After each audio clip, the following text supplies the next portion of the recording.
Okay. All right. I think this time around we should be good. Really excited about the stream round two. We're going to be talking about the minimal phone and what happened yesterday. I have been testing a lot of new things, and I can tell you that the main culprit is sensitivity of different kinds.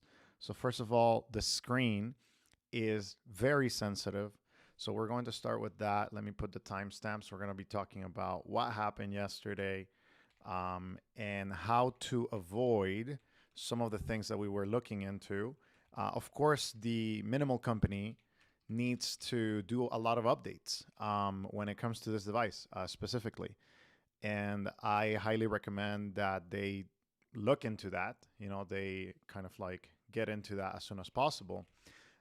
But yeah, so it's something that it's going to be important. It's something that is going to be crucial moving forward, of course. But yes, there are some things that you can do to avoid this and to have a better experience with the phone. I'm going to sign in here. Let me check. Yep. If you want to get this device, you can grab it at the minimal company. And yeah, let me put a link. And as of right now, my personal opinion is that the device is maybe like just a little ways away from becoming the reality, and like the great device that it could be. To be honest, like I think it's still not there 100%. Although I will showcase a few positive things very soon. I met with Andre yesterday the after the the live stream, so we could check what happened.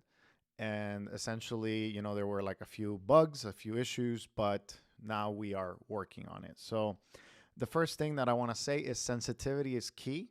So when you are using the device, if you tap it too hard, like see right here, it's not responsive, but all of a sudden it responds. So you need to be aware that the sensitivity is quite high. So it works really well once you start refreshing the screen, and then like if you tap it too hard, then it starts remembering those taps, and it's something that needs to be worked on at the software level. um, Maybe also looked into, fine-tuned into the hardware level. But when it comes to the sensitivity of the device, you need to be very sensitive. Even if I use my thumb, like it starts having problems sometimes. But right now it's responding really well. I have loaded a few extra applications here and there, and I'm going to be showcasing a few extra things here and there. But as you see right here, there's no problems. Everything is going fast, no issues. But then, like, again, sensitivity is an issue that seems to be recurring with the screen of the device, but also with the light sensor. The reason why I don't have a big bright light on me right now is because the light sensor acts up. Like literally, if you put a very bright light, you will have this happen to you where like the sensor will be acting up, and then like for some reason it starts messing up with the e-ink screen. And again, these are things that can be adjusted, but as you see right there, no issues whatsoever with the applications, with the smoothness. We're going to go into antenna pod. um, I'm going to look for the Moving Offline podcast. If you haven't subscribed to the podcast, make sure to do so. Let's see, Moving Offline. Moving Offline podcast right there. You can subscribe, and we talk about many different things. So you can subscribe to the podcast. You can look, you can stream the podcast, you can download it. And as you see, it's responding pretty well, right? Like it's not having, here, let me adjust this just for a second. There you go. That's better. Okay. Yeah. So um, this is with the bright light. I mean, like right now, I'm not using anything except just whatever light I have on the device. Um, and yeah, so the sensitivity of the screen is really, really, really fine, and you need to be careful when you're using it, at least until they fix a lot of the issues, when it comes to this sensitivity. But again, no problems. Refresh just was a regular refresh. But as long as you maintain a good sensitivity with the device, there are no big issues with this device. And I've been testing. And let me show you earlier today, I had to go drop off the car in Denver. So let me show you what happened. Let me play this little video. So right there, sorry for the shakiness. We have an old Camry. That's just kind of how it works. But as you see right there, this is a test for the turn-by-turn navigation. And it reroutes you. It's able to change the icons with no issues. And as you see, the refreshes there are pretty good. Like, I mean, there's no massive issue happening here. The screen is responding, and you're able to, do the different routes or whatever it is. Here, I'm changing to a different route, and it reroutes and it speaks to you if you want it to speak to you. It works just like Google Maps without issues. That was just like a small test right there. I'm gonna go out, and we're gonna change the window capture to something else I will show you guys later. But yeah, for now, let's go back to the minimal device. So the sensitivity is something to keep in mind. The device has this kind of like sensitivity issue where if it's not working, or like, for example, I swiped a few times right there, but if you really, really work for that, or like really are trying to do your best, right? Then keep it for now until they update the device, until they do everything that they have to do. Just make sure to have the sensitivity low. Try to use it slowly, or just wait until the device is fully updated. And I think that that's probably what's going to be best for a lot of people, is just wait until the sensitivity is updated. I'm trying to get a link for you guys. Give me 1 second. And I think that, in my opinion, so far, I would just wait. I feel like that's the thing, especially with a new device. This happened with a lot of the other devices that I have reviewed. I mean, this happened with the Mudita Pure. This happened with the if I recall correctly, this happened with the light phone. Although the light phone, they have completely different ethos and whatnot, but phones need to be updated.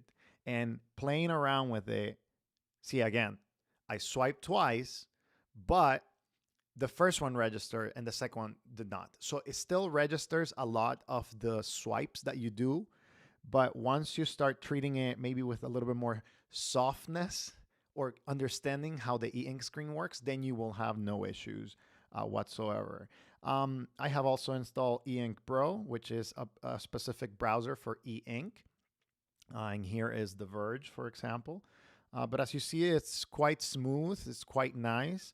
And the device is really working. And I'm really happy to see that it's real, right? First of all. But as of right now, my recommendation is to just hold off until they fix this sensitivity issue. If you want to pre-order it. They're not coming out until March, with more of like the batches. Definitely, the new year in China is going to affect some of the production and some of that kind of stuff.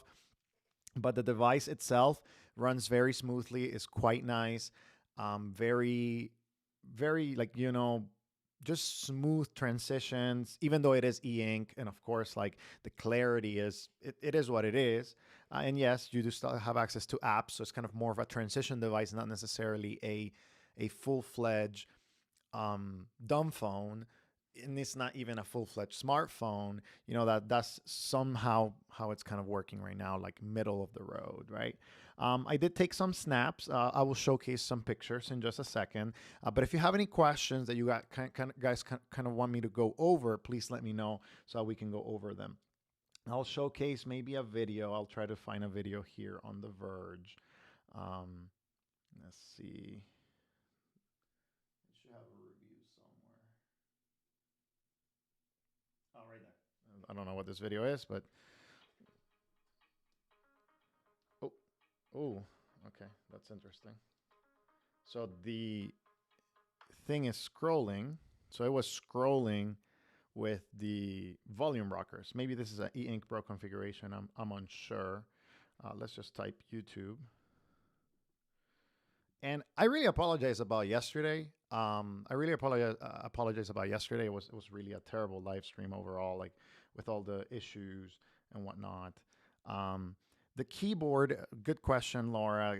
I see it right there. Just caught my eye. So the keyboard, again here, sensitivity issues, right? Like if you press for too hard, even for too long, for a second too long, it kind of like grabs something or starts kind of like doing that function of press and hold, even if it's just like a little bit. But the keyboard is I think it's better than the Unihertz keyboards when it comes to the hardware, but when it comes to the software, it's still not there. Of course, like still not there and needs a lot of updates.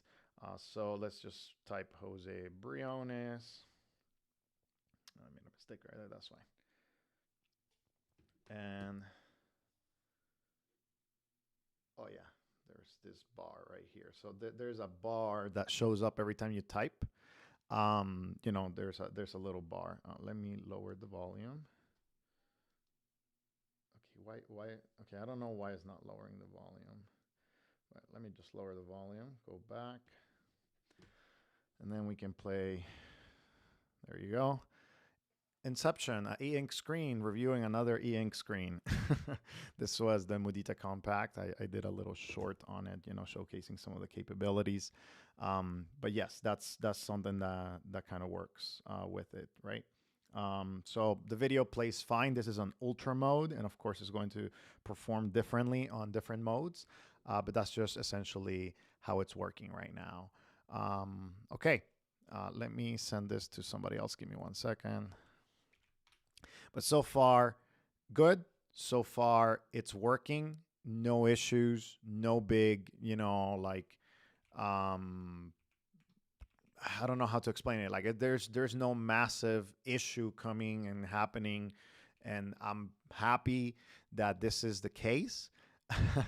But again, there needs to be some fine tuning of the sensitivity, and I'm going to start being a little bit more maybe rough in just a second to show you what happens and why is it that the sensitivity needs to be kind of like worked on for some reason. And again, I don't know the exact reason as to why this is happening, but the main problem right here is that yeah, so like there is a company.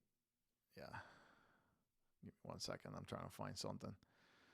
Um, yeah, so like there is an issue with the sensitivity. There's an issue with some of these things, and I'm not entirely positive as to why.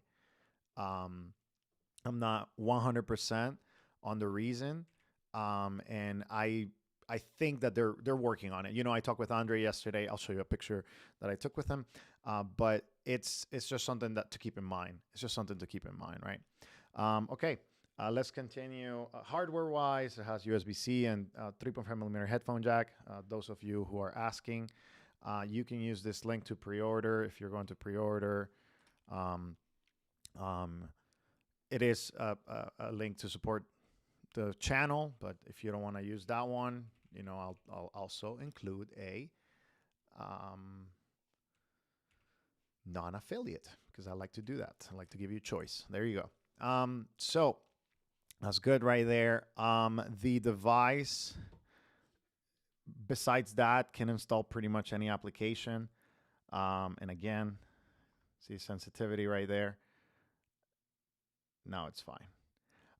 There are some questions that I have seen So let me go kind of like go over them in just a second. So Um, let's see. What would you say are the pros and cons for somebody choosing between three phones? Mudita Compact, Light Phone 3, Minimal Phone, all are very new and marketed for minimal mindful usage. Yeah, so I think the difference is that, right here we have the Mudita Compact. So this device comes with everything. This is a smartphone with friction, right? So you can put a browser in it, you can put any apps that you want, and the friction here is the e-ink screen because it's not going to look as nice, it's not going to look as great. So when you're doing certain things, like even just looking at the calendar, that's the calendar right there. I mean, that's just an example of a calendar. It doesn't look amazing, right? It's not the best quality compared to a smartphone. Um, the Mudita Compact is different because everything that they have developed is meant to be optimized for the e-ink screen. I mean, you can tell like this doesn't have any sensitivity issues, and you can tell that the screen right here, as you see, this is nice, this is good, but it's just the optimization of the screen, right? So like which kind of optimization are you looking for? Um, yeah. So like, is it the kind of optimization that um, you just want a lot of apps, or you want something more minimal that gives you the ability to you choose what you're going to put into it or not? But it doesn't come with Google Play services, for example. This doesn't come with Google Play services. And the Light phone is completely different. I mean, this is the Light phone 2, but the Light phone 3 is similar, right? Because this one is made with a completely different mindset. I mean, I changed the font and I changed the launcher on this one um, to make it work, but the Light phone comes very minimal. So I think it depends on whether you want to do. I think whether you want to do a lot of, for example, if you want to do if you want to change your lifestyle, then the Light phone is first, then the Mudita Compact, and then the minimal phone. If you just want friction in your life, then the minimal phone is the one that you should be looking for. That's kind of like just friction, but you want to keep the same apps. Then the minimal phone, then the Mudita Compact, and then lastly the Light phone. We'll go over these two in just a second. Okay, so some of you asked for pictures. Let me send myself a. Again, this is sensitive. Let's go to messages. And when the screen acts up, it's really bad. Like it's really really difficult to use some things. But let me send myself a text so I can show you the pictures. So there are a lot of pictures and a lot of repetitive pictures because I was trying to test the camera at some point and it had, major issues. Let me send myself two pictures. Maybe that one. I think that should be fine. Yeah, everything else is like a blur. All right, give me a second. I'm going to kind of. We're still on minimal phone. Again, if you have any questions about anything else, you kind of like go over there. Just sending it to my tester device. It came perfect. Let me open this.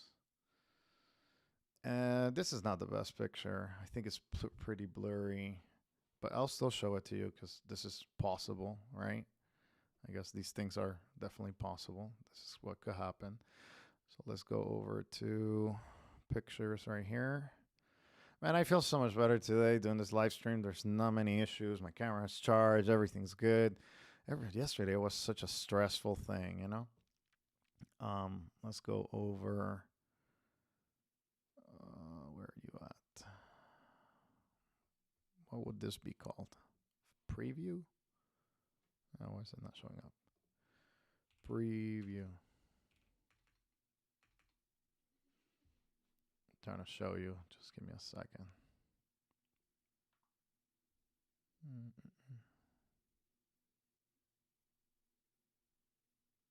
Yeah, it's not showing me the. let me see. Can I load it into the browser? So that I know that's something I've done in the past. Recent pictures. They're here. So oh, maybe I had to save photos. Okay, maybe I can open photos then.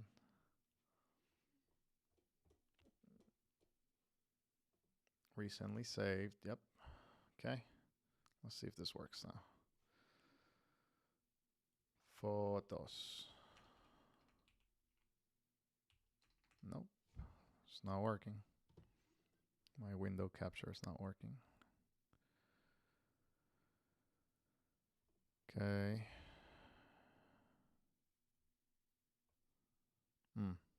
Okay. Give me 1 second. I'm just going to try something else. See how I can do it. And I guess there could be a little bit of compression due to the... okay, there it is. I can show you that. And I'll take a picture right now and send it to myself just so that it's kind of like a better experience. So let's go over here. And that should be good. So this is a picture of the phone, as you see right there. This is, yesterday me talking with Andre. I'm gonna take a picture of the Mudita Kompakt. The camera it was fine. Like when I was testing, I just I'm trying to see. Let's see camera. Camera. We're going to take a picture of these three. There you go. I'm gonna send myself this picture. Share. Messages. Recent conversations. Next. All right. Then I'll put this also on the browser. And there may be some loss of quality, guys, due to, again, sending it back and forth. Yeah, but this picture looks way better. Let me see. Let me save it first. Save it. Get the photos. And get it going. There it is. Okay, I think you can see it. So this is quality. I just took this picture. And I mean, you can clearly see everything, the colors. Again, I don't think it's going to win any awards. It's not going to have like best camera of the year, but it's very serviceable, right? Like you can use this device without many issues. So far, my experience has been redeemed due to, hey, it's getting slowly better. It's having a little bit of a better experience overall, just due to the fact that I found that, hey, this is a sensitivity problem, right, with the screen. Let's go back to the feed. So we have, again, we're going to go, and boom, right there. Okay. Big sensitivity issue. Yep. It's not. Okay, now it's doing it. Perfect. Yeah, there you go. So far, so good. Any questions? Let's go over questions. Let's go over a few things, and then we'll continue moving on slowly to like other things. Sounds good. Okay, we went over samples. Would you love to see photo samples pulled from the phone? Yeah, showed you those. Then we have, can you de-Google this phone? Yes, you can. You can de-Google it. So because I was testing a lot of things yesterday and, doing a lot of kind of troubleshooting because I wanted to figure out what to do, right? I went into developer options, and as far as I saw, let me see, system, developer options, the OEM unlocking is available. So you can just go into the OEM unlocking and do that and get everything going and, access the bootloader, change everything they need to change, delete things that you need to delete, et cetera, et cetera. So you can de-Google it. I think it's going to take time for somebody to, do the work to get the ROM and, it's AOSP essentially, very, very basic stock Android. So I don't see any big issues in it. So yeah, OEM unlocking, USB debugging. I was doing a few things with the demo and stuff like that. So it worked well. Okay. All right. Let's see. Next question is, can you increase text and icon size? I believe you can, probably in settings and accessibility most likely. So let's just go over that right now. So accessibility, display size and text. There it is. Yeah, you can go way bigger. I'll go all the way to the max size. Yeah, so this is massive, right? So if that's what you want, that's great. High contrast, that kind of stuff. Let's go back and see how that looks. Everything is pretty big right there. Yeah, it kind of takes over the whole phone. So there you go. But yeah, it's possible. Definitely possible to increase the size, icon size. Let me go over what a different launcher looks like.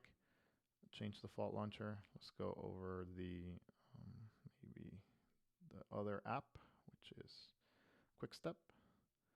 And this is how it looks. So, you know, you have higher or bigger icons. And I personally don't like this launcher. Just my take. But you can have it if you like, and it works, as you see. All right. So set as default launcher. Yes. I like my old launcher. It's just better. One thing that I also found was the CPU. Sometimes it kind of overclocks and starts acting up a little bit weirdly. And as you see, we have been doing this for the past 25 minutes, and there hasn't been one time where it kind of like started flashing, right? But if you start doing things really fast, right, and like, then kind of affecting the sensitivity, or like, kind of like playing around with how it works, or like going over this or that, then the phone may start acting up.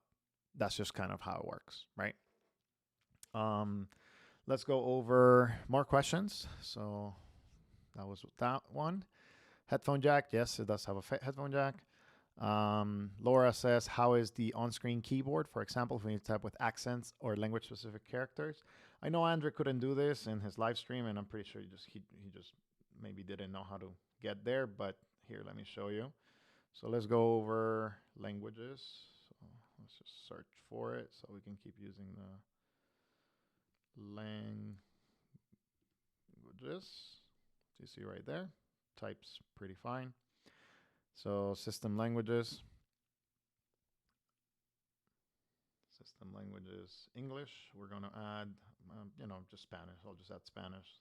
That one has, oh, I don't know what this is. Okay. Español, Estados Unidos. Perfect. I don't know why this showed up. Yeah.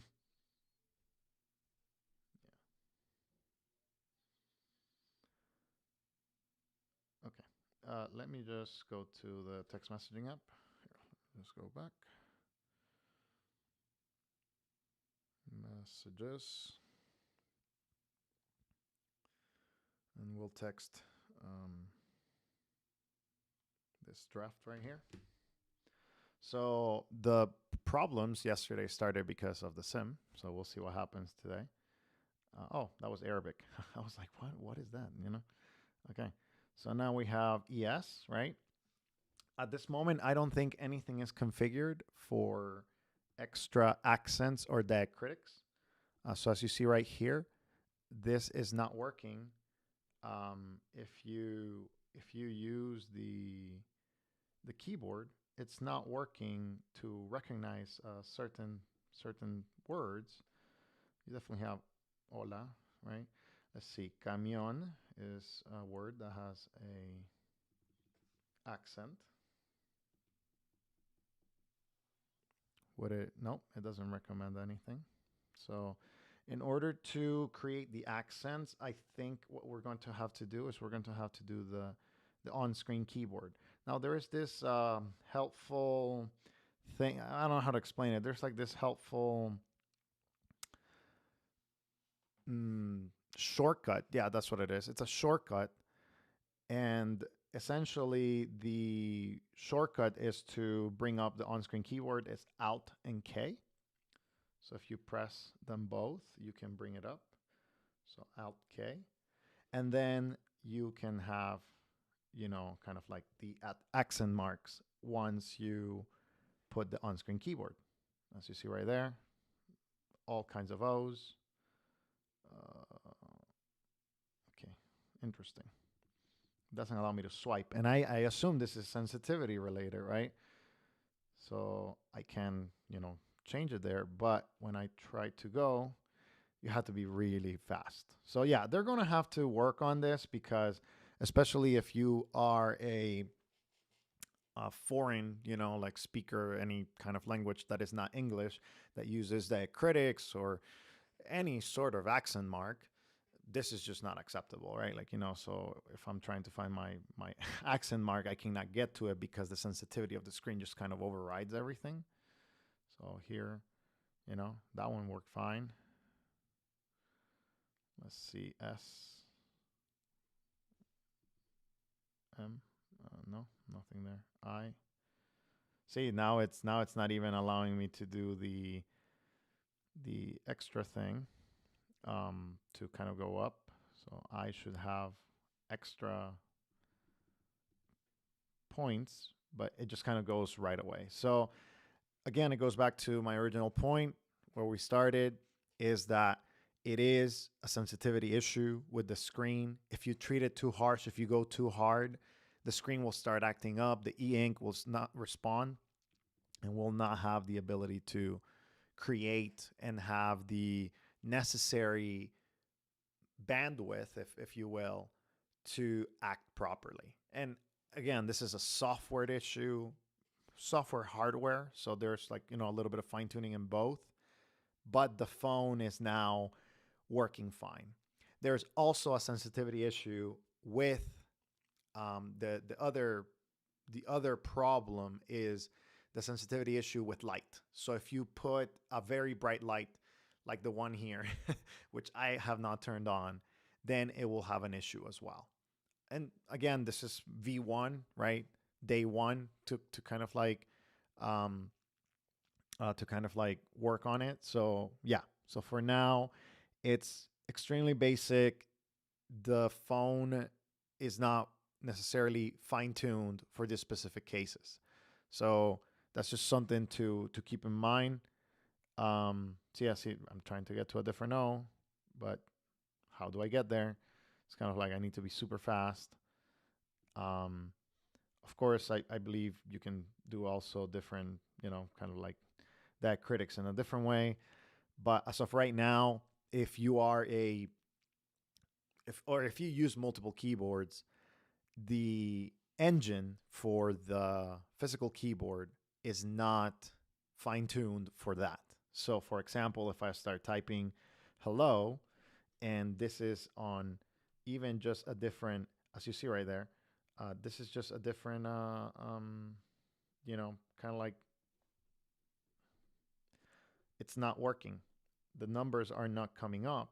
And the reason why I will venture to guess is because everything has been configured with the English keyboard in mind. That was Arabic. Okay.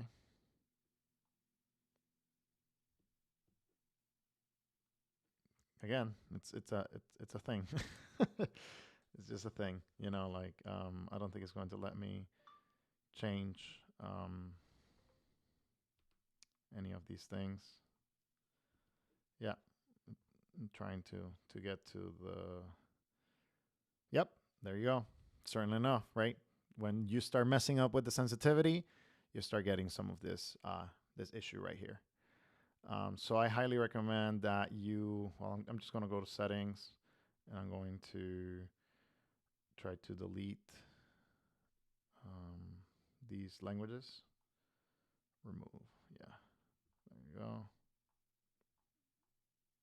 There you go. That's one. And you can't hear it, but it's kind of like going truk truk. So it's like it's selecting it multiple times. So now when I go back, to messages, let's go back to messages. I am positive that this is what's going to happen is now I can type the numbers. Oh, no. I don't know why it's not working.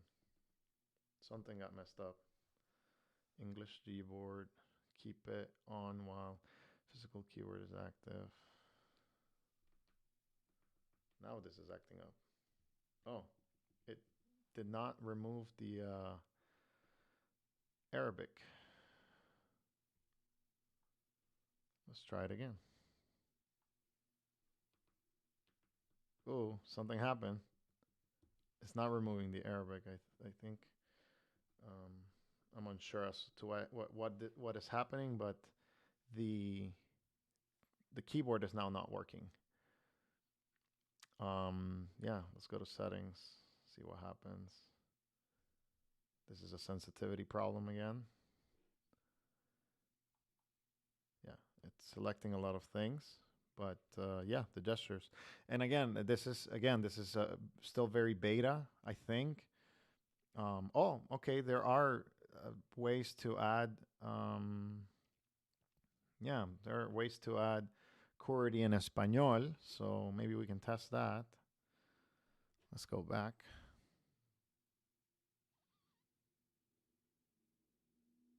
Now it's acting up, right?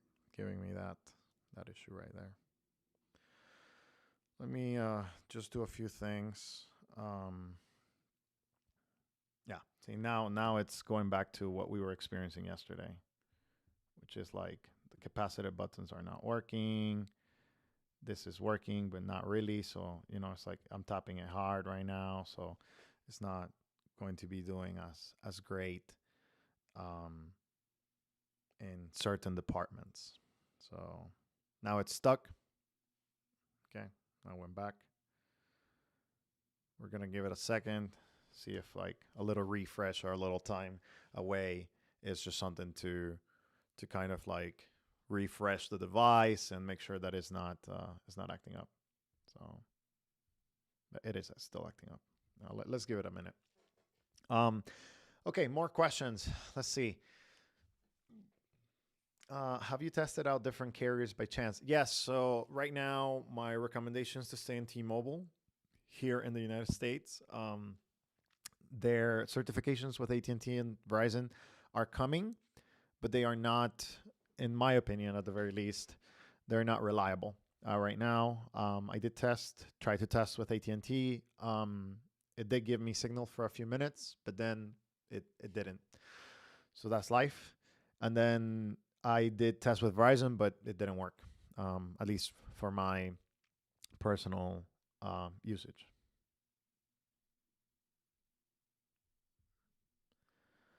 Yeah, we're going back. Let me lock it. See if we can reset it that way. So yeah, right now T-Mobile is the only carrier that I would recommend personally, just with my experience with the device. Let's continue. Are you gonna review the High Break Pro anytime soon? Yeah, I probably will have one, but I don't know when it's going to come out with the review. I mean, I'll get one sometime. I don't know when, but I will probably be reviewing that. It's an e-ink phone again. The friction is interesting, right? All right. Alt Companion says possible to access alternate characters with a digital keyboard. Not that I know. I was trying to test that right now, but that wasn't working. Let me see if I can. No, this is not working again.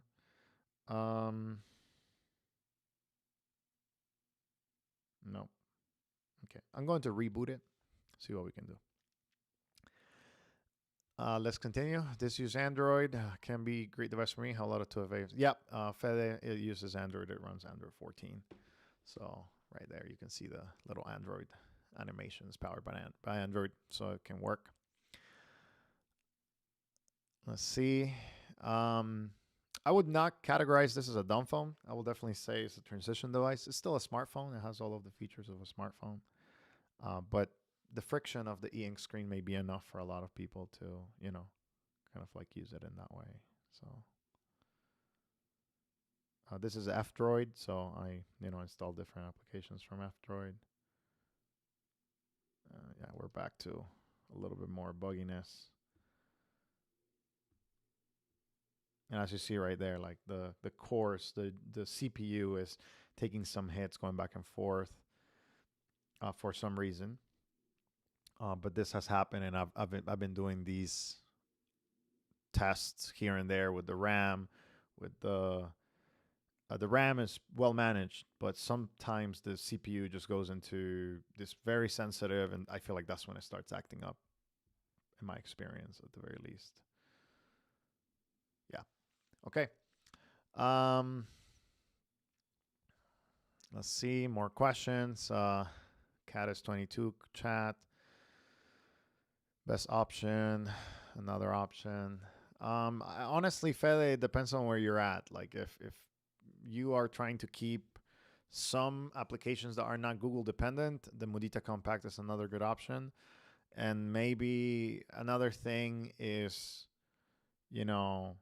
something that, you know, maybe it's probable. Another one is the maybe if you're in Europe, something like the Xiaomi F21, and if you're in America, the Twik Mini M5. I feel like those would be pretty good options. It's not getting me out of this, so yeah. I'm going to continue testing the device and waiting for the. I'm going to wait for the updates before I do a final review. But as of right now, this is a cool device. This is something that maybe can be really useful for a lot of people, but they need to update it. This is my short review as of today. So that's how I'm looking at it, right? Dumbphones UK, did you ever have a BlackBerry? And if so, what's the keyboard like? Okay, no, let's not even. This is not even the same category. Like, I had, I had many Blackberries, starting with the Bold. I had the Classic. I had the Q10, um, and I had a lot of like other Blackberries, even the touchscreen ones. I had the Q5, and those devices were engineered with QWERTY in mind. The QWERTY keyboard was like excellent. I mean, that's what they were known for, right?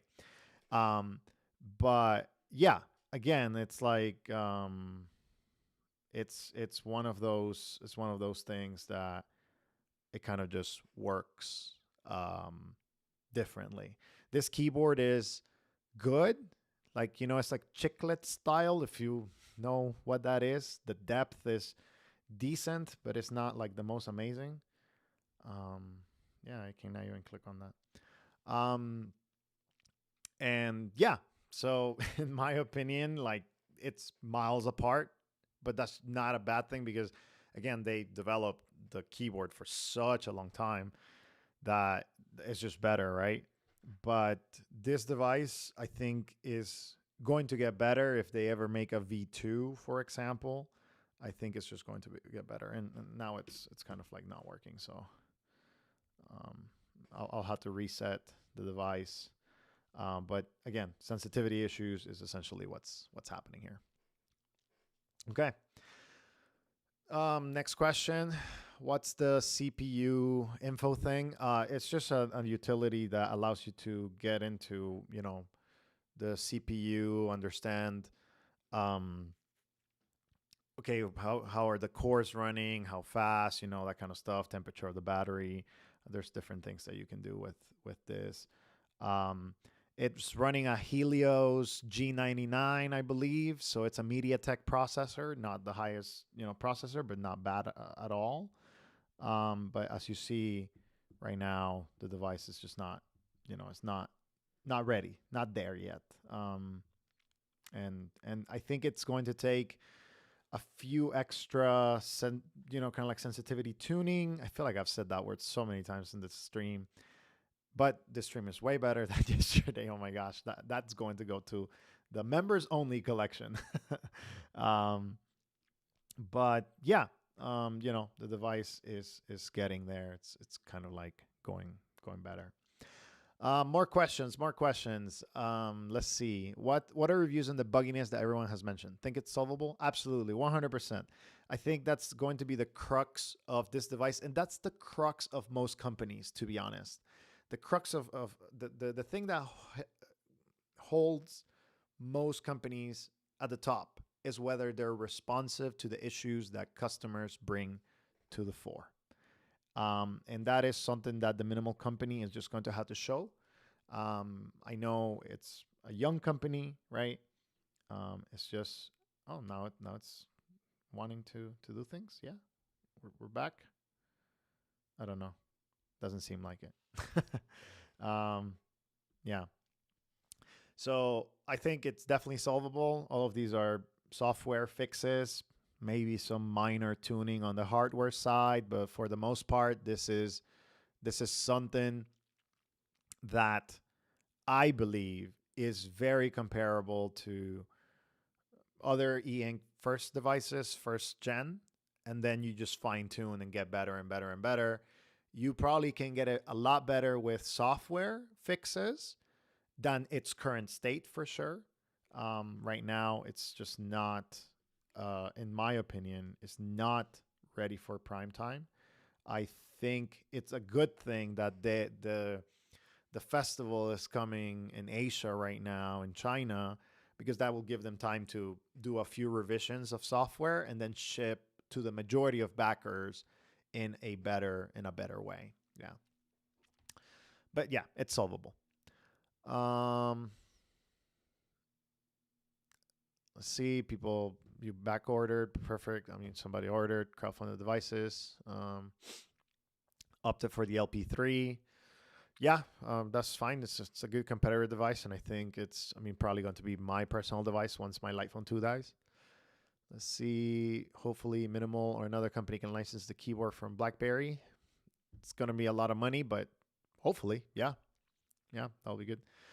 Alt Companion, how's the battery? Does Ultra Mode drain fast? Oh, we're back. We're back. No, we're not. So, sometimes I feel like it's going to work, but it's not. It's not. Yeah. There are some things that are just I think how it works. Let me reboot it. I'm gonna reboot it, and maybe we can make it work. But we're going to move at the end, maybe in like 5 minutes. We're gonna move into non-minimal phone matters, or we'll move into more updates on the compact, more updates on some of that kind of stuff. The battery, yes, Alt Companion. You asked about the battery. Battery wise, I would say this is going to last 2 solid days for sure. 2 solid days with usage on ultra fast mode. That's probably where it's going to be. I do not foresee this being a 5 day, unless it's just like on standby and it's doing absolutely nothing. It's not going to be a 5 day battery life phone. It's definitely going to be a 2 to 3 day battery life phone. I can definitely see that. Um, and yeah, that's my take on it so far. It's going to be 2 3 days of battery life, which is solid battery life. The Mudita Kompakt is better at this, for sure, 100% better. Yeah, I think the Mudita Kompakt needs a few more things fine tuning, but they are way closer than the minimal phone for sure to final good delivery kind of a thing. Right now, the minimal phone still needs a lot of fine tuning, in my opinion. Here, I'm just deleting a few things, guys. Like I was using this as my personal phone, so I don't want to show you everything. um, but yeah, um, yeah, it's acting up. Yeah, I'm just going to kind of leave it to the side. I'm going to kind of like put this review on hold just due to the fact that it needs a decent amount of work. And yeah, I don't expect this to be a device that is ready tomorrow, but I'm really happy that they have shipped something. I think that's promising, and I really hope that they continue to improve that. This is the Mudita Compact. These are just advertisement numbers, but as you will see, it's a completely different experience. It's a little bit slower, a little on the slower side, but they're still fine tuning. Let's finish with a few questions on the phone. So the latency while scrolling is a comparable to other e-ink screens. When it works, solid pineapple, yeah. When it works, yeah. I mean, like it's comparable. It's fast. It's responsive. There's not a lot of issues. It just works. When it starts acting up, like you see, I mean, we went like, I don't know, 25, 30 minutes without any issues, right? So that's good. But if I am using this phone as a daily driver, I want it to work like that all the time. I don't want it to be like that, only some of the time. Let me get the light.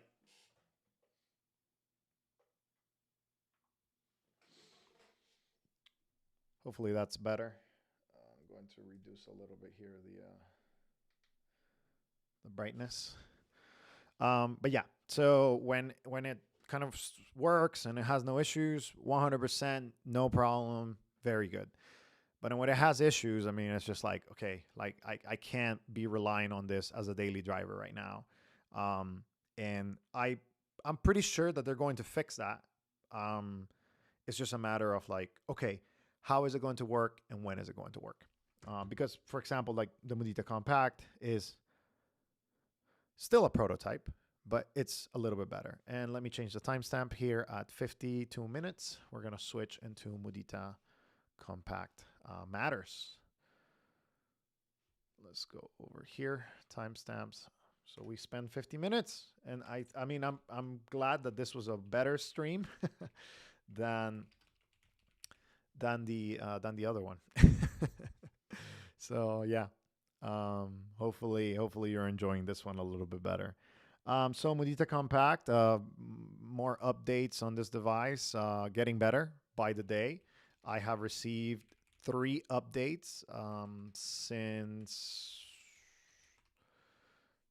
2 weeks ago. So once a week, I'm getting an update roughly for the Mudita Compact, and it's just improving the optimization of the device, and it's improving how it works, how it just creates the the icons, the responsiveness, the device itself. Like I mean, here this is WhatsApp, and like it's not going to be like the best device in the world, but it's going to get the job done, right? So boom, right there.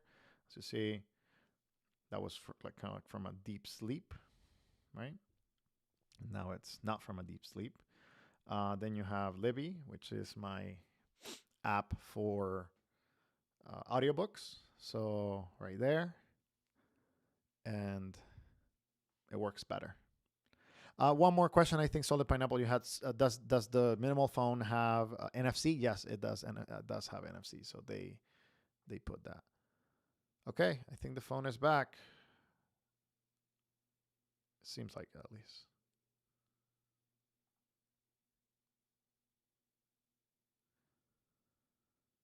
Yeah, it's kind of back to.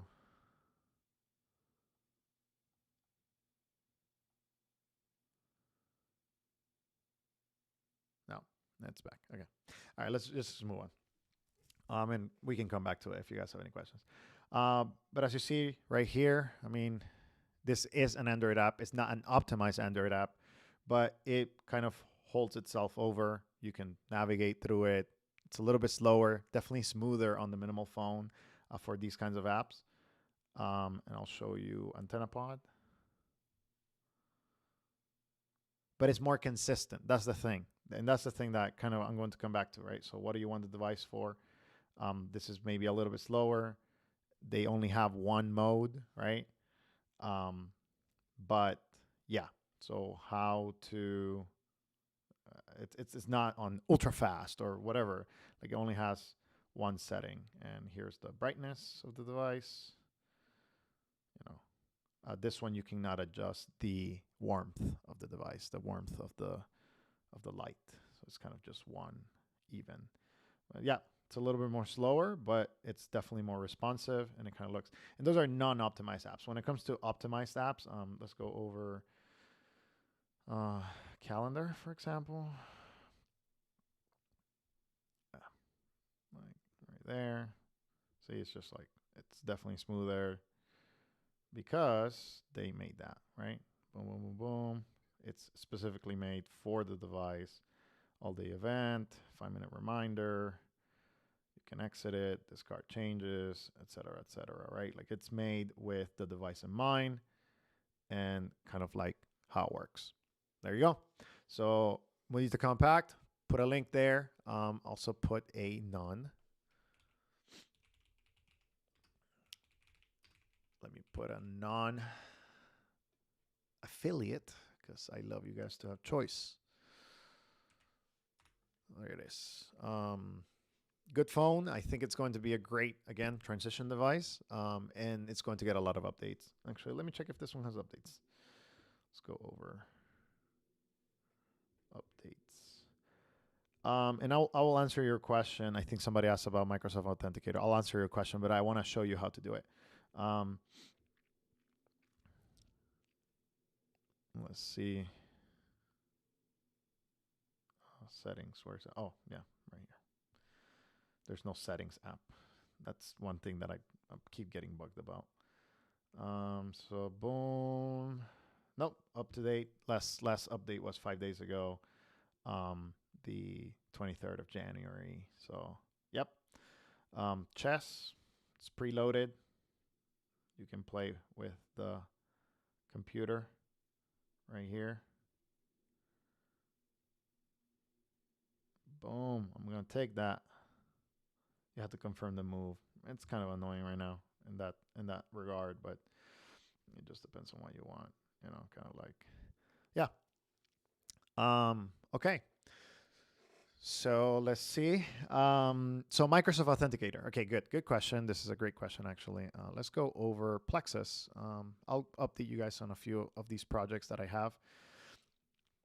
I think it's important. But whenever you have an app that you're like wondering, okay, does this app work on a device that is not Google Play services? I highly recommend you go to, is it plexus.techlore.com. .tech. It's not .com. There it is. So Plexus is an application. It's a specific application that shows you which apps work with non Google devices. So whenever you have a de-Google device, you can still use certain applications. And in this case, we're going to use Microsoft Authenticator. And I believe it's this one, right? I believe, right? So I think it's that one. And the rating is silver, which means that this is good, or it will work. And when it has a moo, like this one right here, it means that it needs micro G to work best. So as you see right there, micro G score. This is the Google score, meaning nothing else, just the device. And if we want to test this, let me see. Let's go and figure it out, right? So I want to show you that, you know, how reliable this is. So let's go to let's type Microsoft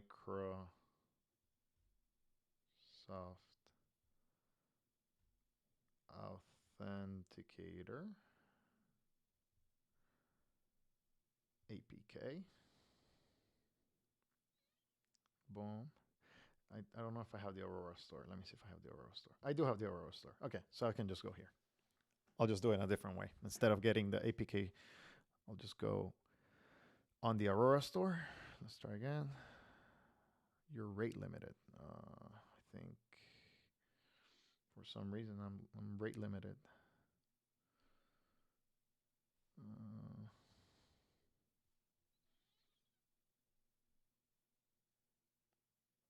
Try it again.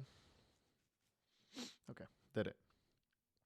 So now let's go Authenticator. Authenticator app, Microsoft. And Microsoft Authenticator right there. Install. We're going to download it and we're going to see if it opens. So according to these people, the Microsoft Authenticator should be a 3.3.3, which should be good enough. But if you want, of course, gold is the best, right? Here we have some of the explanations, right? So if you want to know a little bit more like privacy, help, and FAQs, what does this mean, yada, yada, yada, you can go to their GitHub app and, you know, contributing as to how it works. And yeah, so like, you know, what does it mean? Micro G, issues with custom ROM, yada, yada, yada. You can also go over to the help page.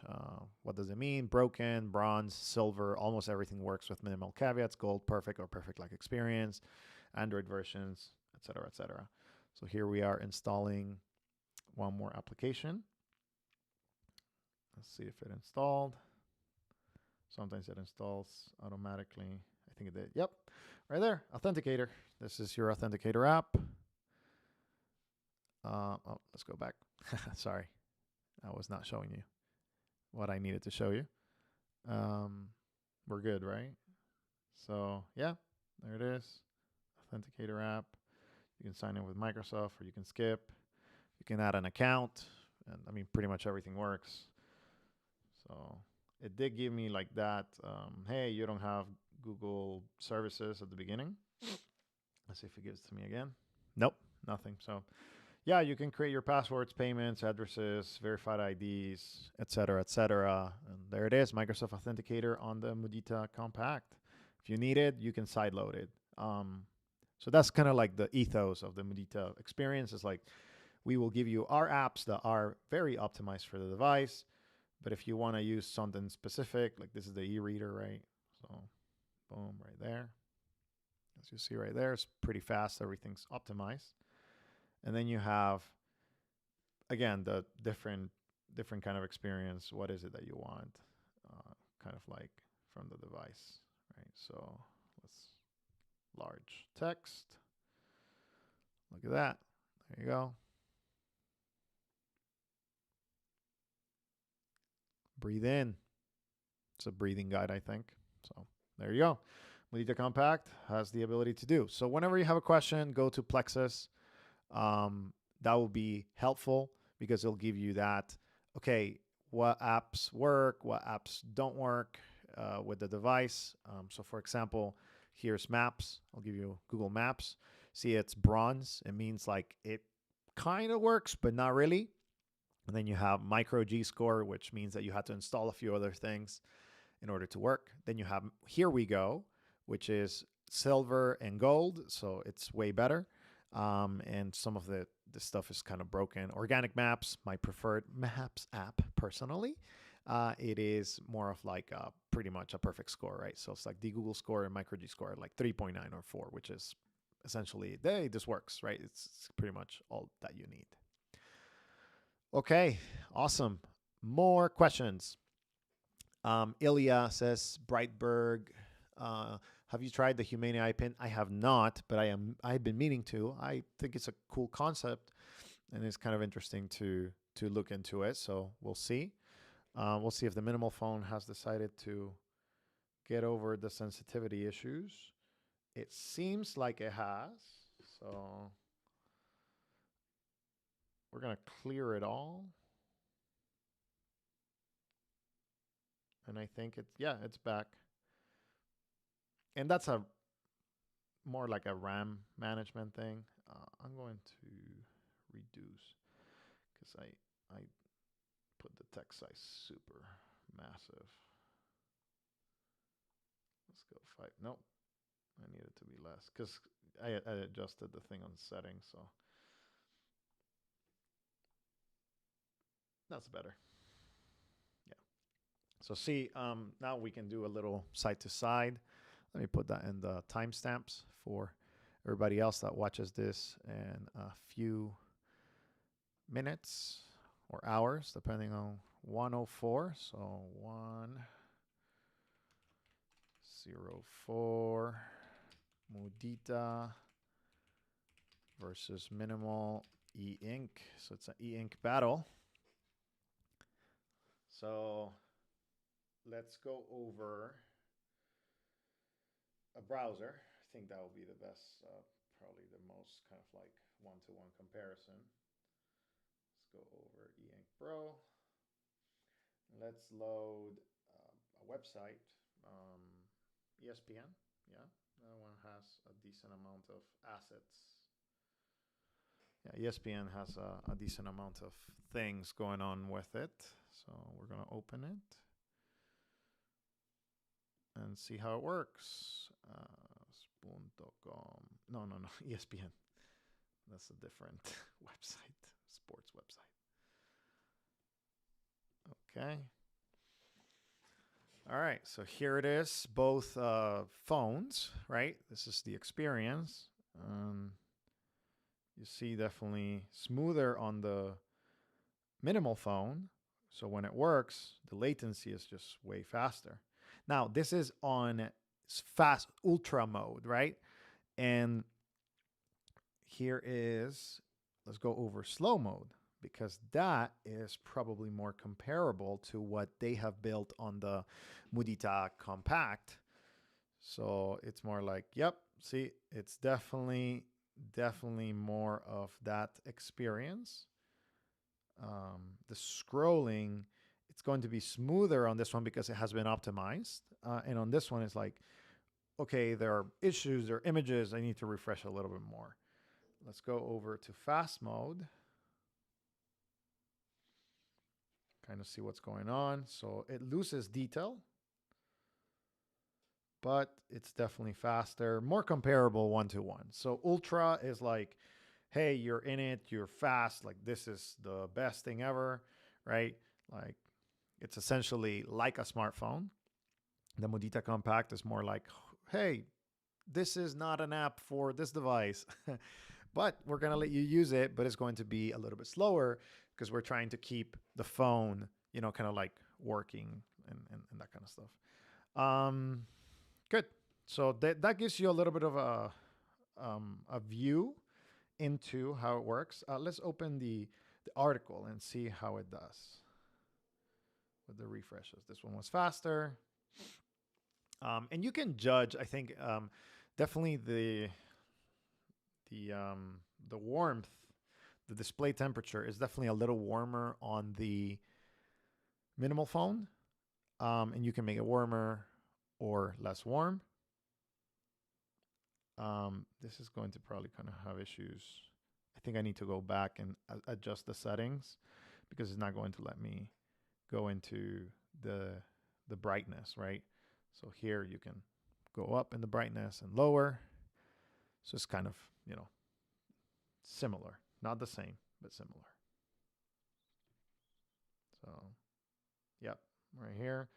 When it comes to the clarity, right? So when it comes to like the reading experience, I will definitely say that the idea of the Mudita Kompakt seems a little bit more legible than the minimal phone. I'm going to change it into slow. And now it's definitely more on the same kind of footing. It looks crisp and clear, but it's something to keep in mind, right? It's something to kind of understand. Yeah, so that's a little test right there. Let's go back to a few more questions. And now the minimal phone is back to acting normal. So that's a good thing, right? Yeah. So it's like, yay, we're back. Let me put it on ultra mode, which is the only way to kind of like. And I will bring you as many updates as I can on the device as it gets better, because I think it's important to kind of keep track of, hey, is this good or not? Okay, let's continue. Chandler says, Jose, as someone who utilizes Teams and Outlook for work, would you recommend the Mudita or using the LP3 with a smartphone tether when on the go as needed? That's a good question. my personal setup and my personal opinion, this is just what I do. I personally have two phones. I have a work phone. I check in, I clock in, I do everything I have to do. But and then I have my light phone. And the reason why is because personally I prefer the experience of when I'm connected, and when I'm disconnected, right? So when I'm not at work, when I'm clocked out, only certain people have my phone number that they can call me for a true emergency to my personal phone number. And I think, in my opinion, that is a better approach. And that's what I do. But if you can only have one device, then I would say the Mudita Kompakt is better than the Lightphone 3 if you need apps for work. But if you can have two devices, I feel like that's better because you're teaching yourself to say, this is my work phone. When I'm out of work, it's turned off, it's at the office, whatever it is, let it go. And whenever you are not at work, then you can use your little, smartphone. Sorry, your little light phone, 3 or 2, and it's just kind of like a better experience. Okay, let's continue. Jabberbox, any idea when we might start seeing LP3 review samples? Probably in the next month. This whole FCC certification and all that good stuff was difficult. So probably in the next month, you're going to start seeing some review samples here and there. There probably will be an embargo and people won't be able to talk about it until close to release. But yeah, that's just how it works. Sasha, how does the Kompakt feel? So when it comes to the feeling of both devices, this is more of a polycarbonate feel. It's a polycarbonate feel for sure. It's not, this is more like a glassy feel, but it runs into fingerprints. As you see right there, fingerprints, it's a fingerprint magnet in the back, but a case would be, I guess, fine. This device feels more like, I can tell, or I know it's a little bit of plastic, but the feel of the device feels a little bit more sleek and premium than the Kompakt. The Kompakt does feel more like a polycarbonate device, maybe like the Lumia devices of the past. It's a nice feel. It's very nice, but it is a little bit more like less quote unquote premium feel, But it's quite sturdy, feels good in the hand, has a good weight. So I personally like it. Okay, next update, and good segue. Thank you. Let's see, who is it? Joel? Yes. Hey, Joel. You asked about the mail app, so let me show you. So Sunbeam Wireless, one of my favorite companies, just did this email app. So let me show you Sunbeam. So Sunbeam Wireless, let's go here. Let's go here first. So Sunbeam Wireless has a lineup of devices. And actually,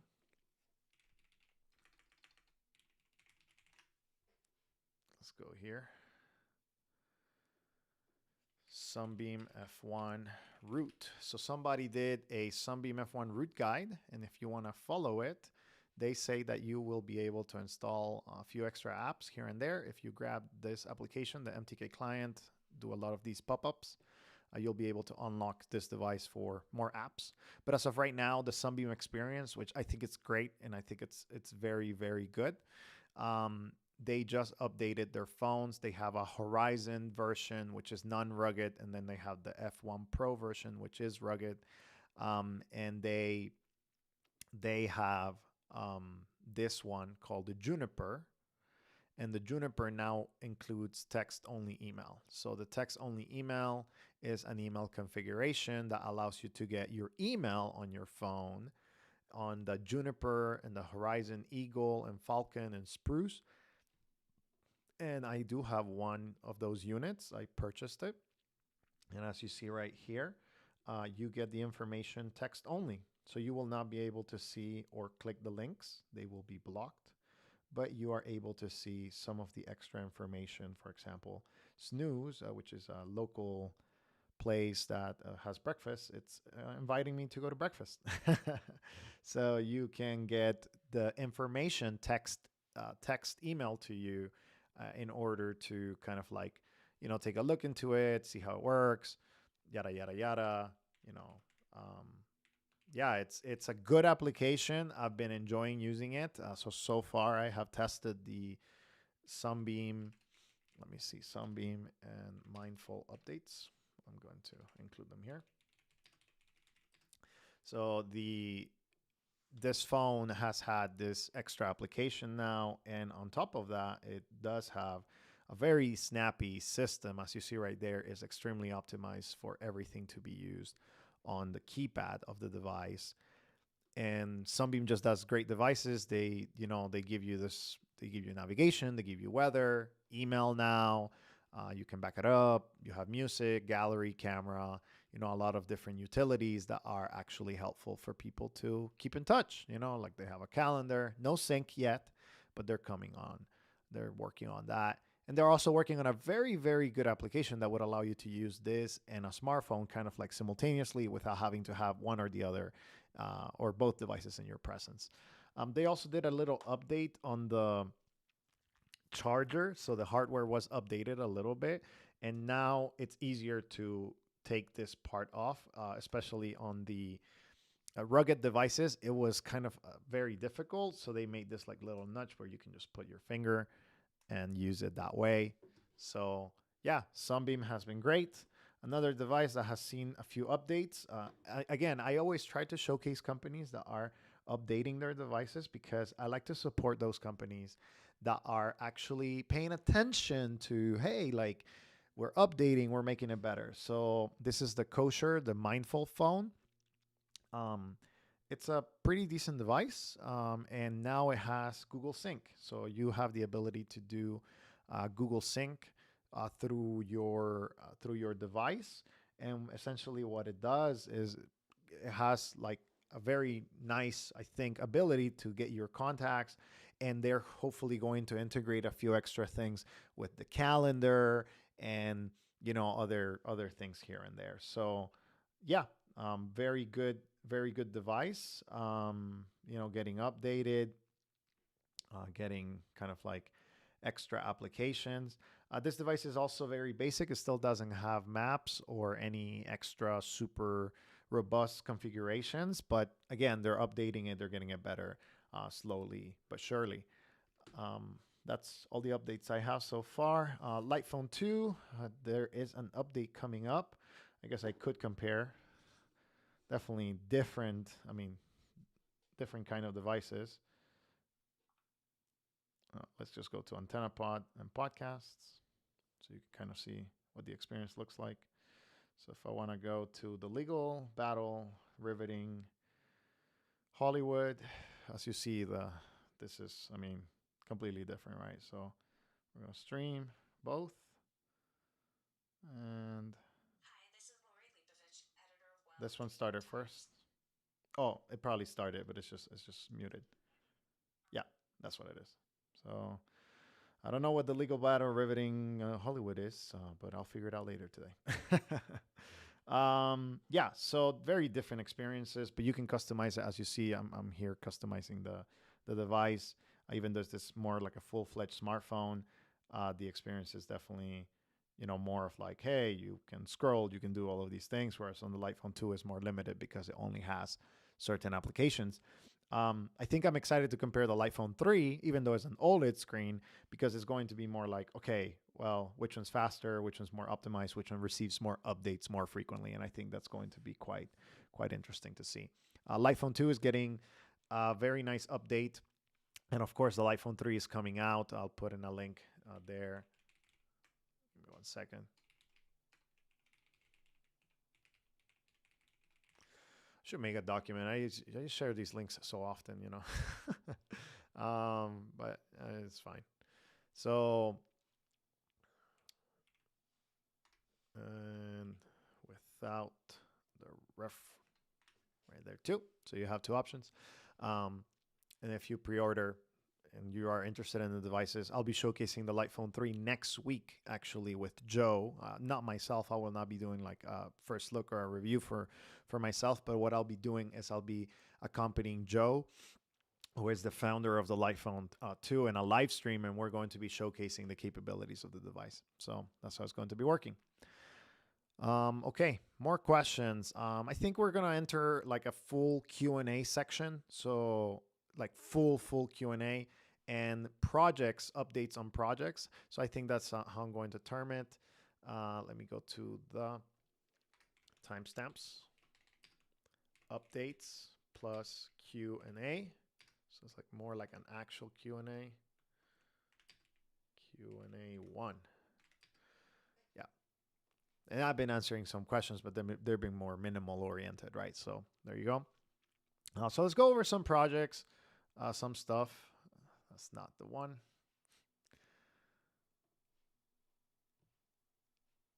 There you go. So let's go update some projects.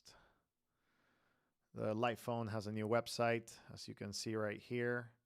That's the Lightphone 3. And I mean, you can see how it types fast, and it's just like a completely different experience than the Lightphone 2. You know, this was more of like basic, but now the Lightphone 3 is like, hey, this is faster and faster. Very good website, honestly. I think it's going to be very fast. This device, I mean, so much better. I've been able to kind of like keep up with a few developments, the camera, and just how it works and how fast it works. I also talked about Sunbeam, Mindful. We already talked about that. Dumbphone Finder. I do have an update on the Dumbphone Finder. You can now compare phones. So if you want to compare some of the main things between the light phone, for example, the minimal phone, and the Punked MP02, right there, you can now have a little comparison engine, and it will give you my rating for the device. So right now it's a 4-star. If it doesn't get fixed, it's definitely going to go down to a 3-star. Punked is actually going to get demoted probably in the next few days when I update the database, because they have a massive problem with the Punked MP02. So the Punked MP02 has Pigeon, again, is broken. So how Pigeon is down. Let's see, where is it? Pigeon still doesn't work. So the time frame has been still down. So that's 4 days ago, and it's been down for like 8, 10, maybe 12 days at this point. And it just doesn't seem like the Punked MP02 is a device that they're interested in continuing to support. And as you can see here, like version of Android, which kind of maps it has, if it doesn't have any maps, compatibility for different networks. Right now, it's only showing the networks for North America. I'll probably be adding maybe the European networks as well, and the Asian networks. I think those are kind of like some of the more popular ones. Screen, and then type of USB-C, etc., and you can remove phones and add phones. We're going to add the Mudita Kompakt. Boom, right there. And yeah, it tells you like, hey, this works with this, and that. Right now, as you see, I only have T-Mobile because I haven't been able to. Oh, I need to put battery says yes, no, and no, but that means battery, what's it called? Battery replacement. Like, can you replace the battery? Is it accessible to the user? That's what I meant with that. I need to make sure that is reflected on this. A little bit of an update. But yeah, the Dumbphone Finder now has that engine, and you can also go and filter over the phones. I made the sidebar filters available once again for those of you that enjoy the sidebar filters. But if you want the drop-down filters, you can also get the drop-down filters. So sidebar filters, for example, if you want a phone that is Verizon-based, that supports 4G, VoLTE, and it has WhatsApp, Now you can only get those, but if you want maybe Google Maps, boom, right there. It tells you which ones have Google Maps and compatibility with Verizon. And you can also clear all the filters, and it goes back to that. If you want a Dumbphone, that is lifestyle change. And I'm going to be changing the GPS navigation support from like yes and no. Like essentially, if it has navigation of some kind, is yes. And if it doesn't, and I'm not going to count browser maps as navigation because I don't think that's truly navigation, but GPS navigation turn by turn, or at least a list of directions, it's going to make it. Otherwise, it's not. And I'm going to be revamping some of that because I think it's just going to be easier. But like, for example, rideshare compatibility, app, web browser, no. I mean, like this is also confusing. So I'm just going to be like yes or no. So it's kind of like easy. Like, does it have a rideshare app? Or does it have, something that works or not? So for example, here, like Xiaomi Chin is the only one. Signal support, removal battery, yada, yada, yada. And you can also filter with this one, which is a little bit different. Uh, it just depends on what you like. But yeah, you can do it on North America, Europe, Asia, Latin America, and Africa. But right now it's broken. I need to fix it. There was some bugs happening. But yeah, the Dumbphone Finder, dumbphones.org, you can find it there. And I hope it's helpful, and it gives you kind of like, hey, what can you do in this device with that device? And then you can compare them. I'm going to be adding more categories in the comparison so that people have kind of like an extra thing, or hey, what are we going to be doing here and whatnot. So hopefully it's helpful to you. And you can also get a coupon if you get phones that don't wireless. Let's see. Limit phone. This is another very interesting thing that I've been looking into. It's not ready yet for full kind of like release, but it's something very interesting. So let's say you have a phone like the minimal phone, which already has a lot of friction, but you want to block yourself from using totally the you want to block yourself from using some of these extra applications like Reddit, Instagram, LinkedIn, X, Facebook, etc., etc. You can do that because now this application, the Limit Phone, is in beta, but you can install it, configure it on your device, and it will block, adult content, work, news, games, gambling, feeds. And it's pretty affordable. I mean, so right now his pricing is a 2-week free trial, and then Limit Unlimited will come at $30 a year. And I think that's a good price to kind of like not allow you to uninstall the app. So you cannot uninstall the app. You cannot uninstall or install these things. It still requires a little bit of like configuration from your side, but maybe you can give it to somebody and kind of like make it kind of like how it looks and how it works, right? So here's a little video. I hope you guys are able to see it. And essentially how it works is he's kind of like setting it up. And here's the magic, right? So whenever he's saying like, let's see. So whenever you try to open an app that is blocked, it's going to say blocked by Limit Phone because it's a work policy. He created a mobile device management solution, and it's actually very cool, in my opinion, because it creates a completely different experience. It's just like, hey, you cannot edit this, you can unblock this, you can not do some of these things. So what is it that you want with the experience? What is it that you're looking for? So yeah, check it out. Limit Phone. I'll ask. I'll make sure to add this to the chat. This is another feature that you can use to help with your digital minimalism journey. Something that can be extremely helpful. I don't see any extra questions, so please put more questions in there if you have specific questions that you want me to answer, and then we'll go over that. A similar concept, but without the subscription, is the Balance Phone. So I just talked with the guys from the Balance Phone. So the Balance Phone is a similar concept to the kind of like digital minimalism, minimal phones, all of this kind of stuff.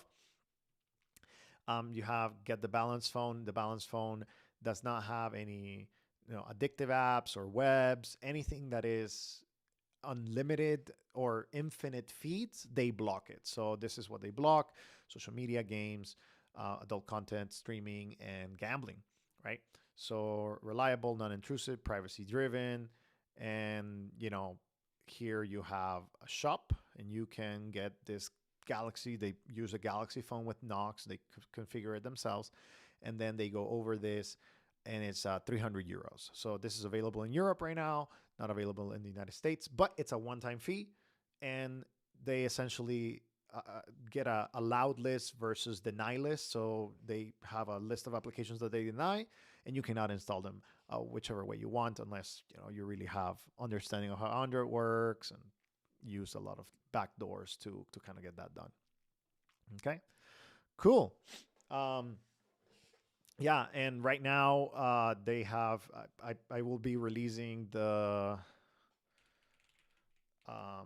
interview on Moving Offline. So, as you know, I have a podcast. So, if you want to subscribe to the podcast, tomorrow, actually, that interview will be posted. And it will be in both English and Spanish. So, we'll have a podcast on these things. And you can go and subscribe to Moving Offline wherever you get your podcast. You can listen to an interview and understand a little bit more about the project and how it works, and what they're doing to make it look different, different UI, and have kind of like those things. Okay, I think that's it on projects. There is one more project, and I'm just going to show you something, but I cannot show you more than that. There's just a smile. It's a smile on that camera. That's all I'm going to be able to show you right now. I'm excited about this project in specific that I cannot show you fully, because I think it marries a lot of the concepts that we've been talking about on this live stream, but also it does some different things that are cool. I think are going to be cool. All of these things are Android based, and again, it marries all of these things in a package. Let's put it in a package that I think you're going to like quite a lot, and I can only tease you with the little smile right there. So, but yeah, I'll be sharing more about that project soon. I think it's going to be quite exciting to see how that develops. Okay, let's see questions. Let's go back to more questions. Let's see. Someone's truly committed to going to Dumbphone, having a browser or the ability to sideload apps defeats the purpose. It can. I tend to agree with that, but it depends on which country you live in as well. Some of those things do matter. Like Sasha said, he's from a German perspective. They need WhatsApp, bus ticket. There's no alternative to these apps. Some of these things are kind of necessary. Let's see. Is the LP3 supposed to have any app support, or is it still the same as LP2? Yeah, so no, the LP3 is not supposed to have any app support. It's the same one as the Light Phone 2. Of course, you can modify it yourself if that's what you want. You want to develop it yourself, and you want to hack it and get into the whole Android ecosystem and that kind of stuff. That's on your own, but the device is meant for simplicity, and I think it's going to stay that way. Ezekiel says, did you pre-order the Light Phone 3? 100%. I was one of the first pre-orders for the Light Phone 3. I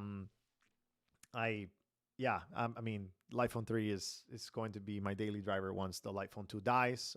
I still love this device, and I don't think I'll be switching it until it dies completely. Yeah. More questions. They said they will launch a balance phone with Galaxy S23 hardware. Yes, I actually talked to them about that yesterday. We'll be talking about that in the interview.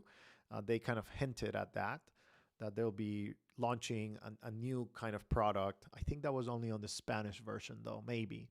But yes, they'll be launching a more flagship device for the digital minimalism community. Solid Pineapple, does the Dumbphone Finder have an NFC tap? I believe so, and if not, I'll be working on that today. Let's see it. NFC. Do I not have NFC? That's really interesting. I don't have NFC. Well, thank you for that. It should have browser, SD card, calendar. Yeah, I don't have it, but I believe the database has an NFC tag.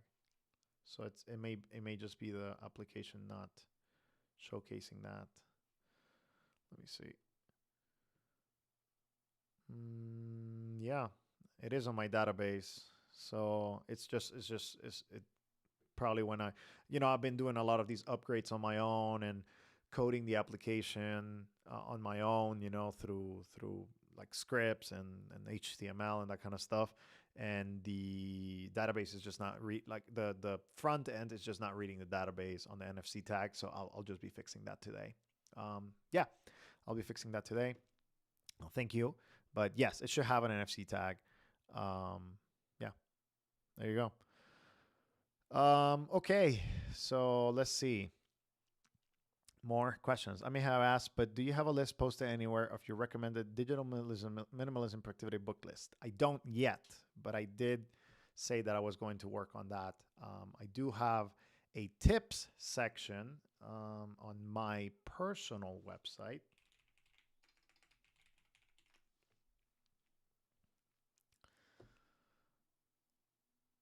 Tips right here, and you can find a lot of the kind of things that I kind of follow. You know, podcasts, finances, that kind of stuff. But I'll create a book list that I recommend. The latest one that I have been reading is this one. You may have seen it on the Libby app. Is The Algebra of Wealth by Scott Galloway. It's not a digital minimalism book per se.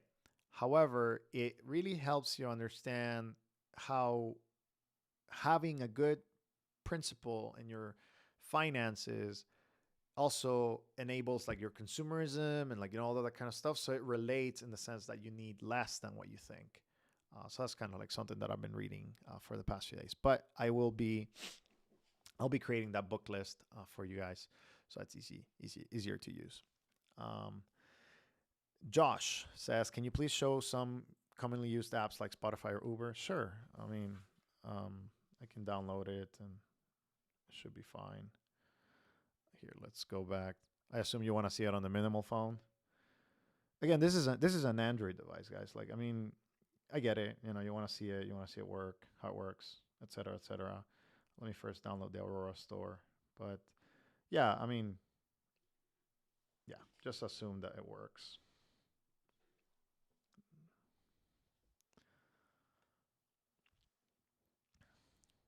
I'll work on that. Here, let me jot it down on my to-do list.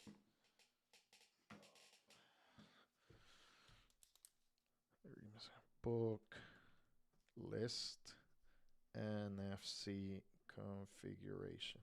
I'll work on this on the afternoon, so I should have some updates for you guys by then.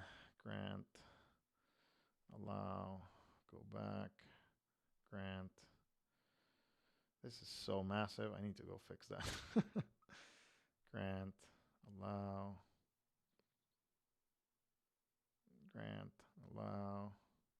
I don't use the Play Store, so just kind of like, this is why I'm doing this way. Just FYI.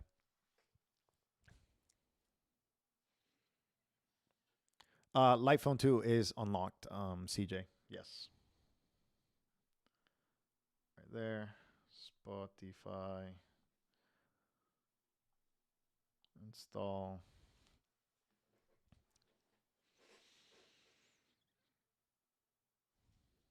Install. Then let's go and grab WhatsApp at the same time. See, now it's working fine. Everything's fine with the minimal phone. But a few moments ago it wasn't, sadly. That happens though. All right, let's go back. Every time it flashes like that, I get a little bit like, my gosh, like is it going to not work? Like, that's how I feel. Spotify, right? Yeah, Spotify. Yay, there it is, Spotify. I don't have an account, so I cannot show you technically how it works, but it works. I mean, like this is already getting you into the login screen, you know, and that kind of stuff. I think I do have an account. It's like a tester account. Let me see. Let me go to my other browser.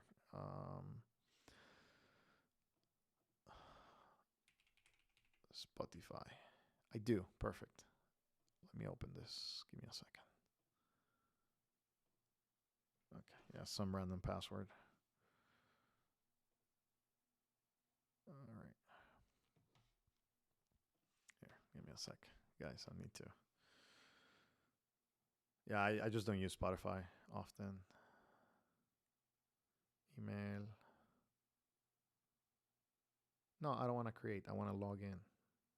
Let's see. Log in. There it is. Email.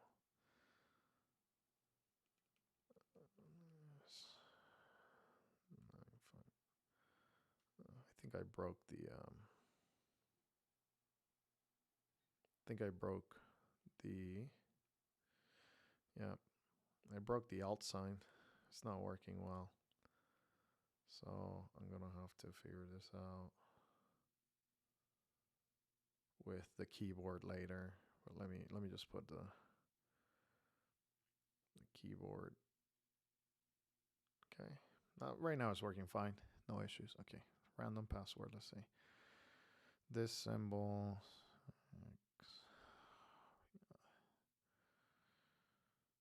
Okay. 6. Okay. T. Hashtag. Okay. Right? Yep. I think that's it. Let's see if it works. Yep, it did. Okay. Perfect. Continue showing you guys. Yeah, so get the best experience. Bluetooth access is required to control nearby devices. Without access, things won't work. I don't know why, but yeah. So here's Spotify on the phone. Works fine. That's what you're into. Go for it. Listen to music on Spotify. I don't personally do this because I don't like to. I like to own my music. That's just my take, though. You know. Yeah. So there it is. Spotify works, and then WhatsApp. I'll have to log in, but you know, kind of like there it is. WhatsApp, English, Spanish. Agree and continue. Sure. And then you put in your number. Here, let me see this tester number. What is it? I think it's this one, right? Yep, this one is. Give me a second. 720-427-9750.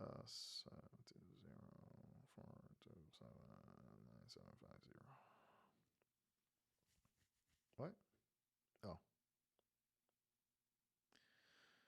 Okay, so yes, this is the tester number. So it's going to get me a, hopefully it gives me a, oh, no, that's not the number. Man, somebody probably received the code. How do I go back? Continue.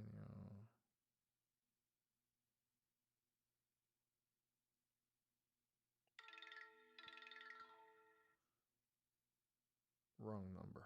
Yep.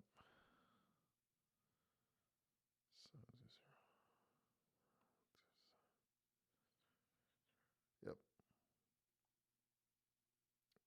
Okay. For some reason it keeps bugging.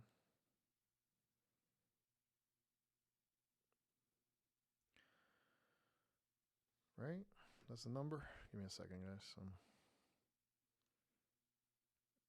427. Yeah, that's it. Okay. And as you saw right there, I was getting okay, that's the most annoying thing about the phone so far. It's the okay, it just logged me in automatically. So let me complete this. Just lie to WhatsApp. I don't really care. This account doesn't matter. Not now. continue, allow, whatever. Now, next. I'm required to enter my name. I don't know where. Um, I'll type your name. Minimal. Okay. It's like skip. Oh my gosh, so many things. Okay, there it is. There's WhatsApp. Communities. You can say start your community. Updates. You can post updates for contacts and whatnot. I assume in communities you can. There's like a thing that right that you can join communities, like Champions League or something like that. Whatever.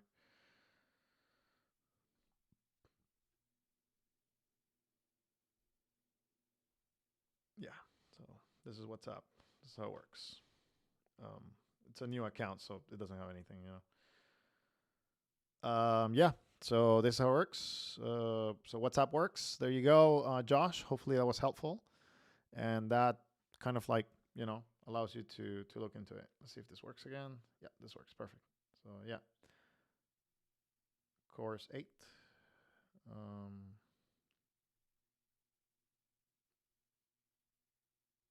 yeah, it's going back to glitching.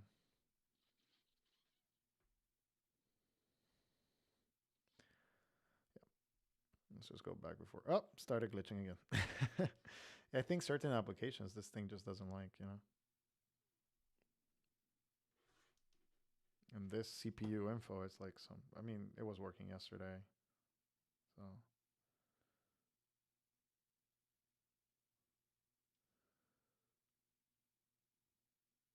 mm, yeah, it went back to kind of like glitching. All right. Yeah, yeah. Okay, so hopefully that helps. Those of you who are looking into different applications. Yeah, we're back to Glitch Town.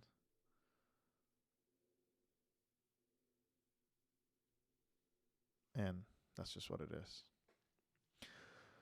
I don't know if the volume keeps dipping. I'm gonna adjust a little bit here. Hopefully that works. I mean, this is kind of sensitive, so it kind of goes back and forth. So sorry about that, Femi. You know, I just increased it a little bit, so you can turn it down if you had it all the way up. Okay, more questions. Final questions. We're getting to 2 hours. I think that's a kind of like a good place to end. And today we had a way better live stream. Way better. Um, yeah, just a way better overall, experience. We're back to sensitivity issues. I don't know if it's the light. I don't know if it's, I don't know what caused it, but we're back to it. So it is what it is. All right. Let's see. Spotify is the worst as far as paying artists for. Yeah, it is. Spotify is really bad when it comes to the artist's work. That's why I prefer Bandcamp, personally. And anytime that I can do something that is not big tech, it's a win for me. And that's how I look at it. More things.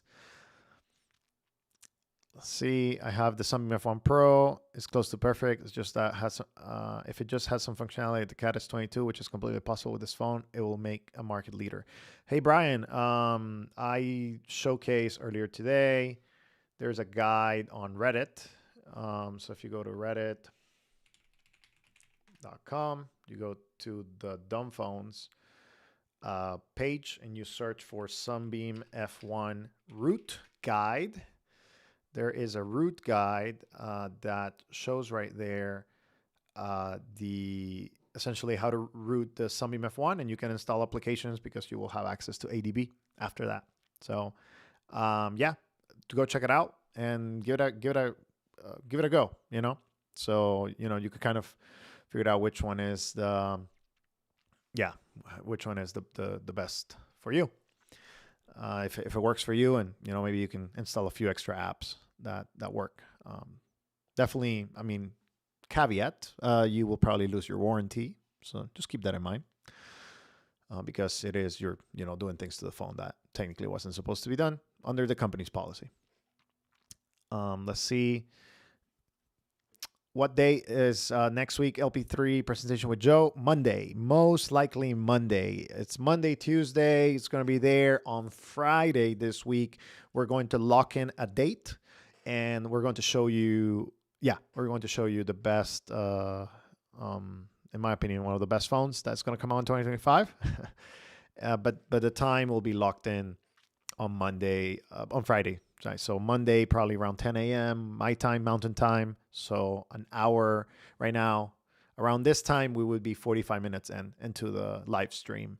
So around this time next year. I mean, next week. My gosh. Sorry, I had a rough night. Um, my dog was a little sick and he woke up at like 1 a.m. He needed to go to the restroom. I had to take him out. It was cold. Then, this has happened in the past. So I stayed out in the couch sleeping, next to him just in case he woke up again. So he doesn't wake up my wife because she has to go to school really early in the morning. So, I mean, like, so I'm tired. I need a cup of coffee. So, hopefully that wakes me up, or just do some exercise, honestly. Okay. I think that's it. Frankie says, I've just tuned in. How much does the cell phone sell for? Looks lovely. Yeah, I highly recommend you look into the sensitivity conversation that I had towards the beginning. I'm going to probably be, the phone is good. It costs right now $399, but final pricing has not been fully developed, as far as I know.